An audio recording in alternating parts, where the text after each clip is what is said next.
महाराज जी, भगवान की कृपा सब पर समान रूप से क्यों नहीं होती? कुछ लोगों को सुख और सफलता मिलती है जबकि अन्यों को दुख और संघर्ष का सामना करना पड़ता है। इसके पीछे क्या रीजन है? नहीं बच्चा, भगवान की सब पर समान कृपा है। सब मम प्रिय सब मम उपजय। आँख कान नाक सब शरीर की सुविधा, सबको वायु, सबको सूर्य, सबको चंद्रमा, भगवान की तरफ से सबको समान कृपा है।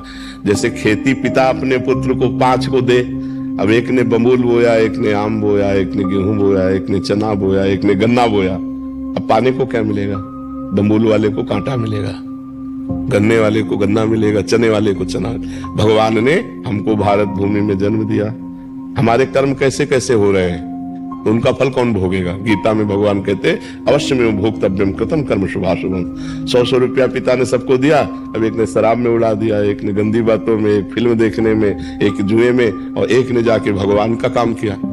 तो अलग अलग 100 रुपए सबको बराबर दिए, लेकिन अलग अलग होने के कारण 4 को दुख मिलेगा, 1 को सुख मिलेगा। तो भगवान सुख दुख के दाता नहीं है। निज कृत कर्म भोग सुन भ्राता, को न काहू के सुख दुख कर दाता। अपने कर्म का भोग ही हमको भोगना। बच्चा, हम लोगों से कर्म खराब हो गए, भगवान ने ऐसा नहीं किया।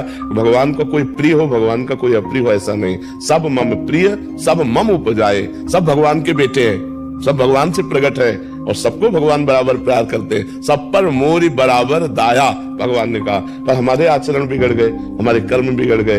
तो जैसे हम कर्म करते, पाप कर्म का फल दुख और पुण्य कर्म का फल सुख। तो हमारे द्वारा जब पाप कर्म अधिक होते तो हमें दुख भोगना पड़ता है। देखो नहीं, मनमानी मनुष्य शरीर मिला है, मुर्गा खा रहे, बकरा खा रहे, गाय खा रहे, भैंसा खा रहे, राक्षस बने हुए लोग हैं। देखो ना आजकल क्या हो रहा है, गर्लफ्रेंड बॉयफ्रेंड व्यभिचार की प्रवृत्तियों। अब इसका फल तुम सुख चाहोगे?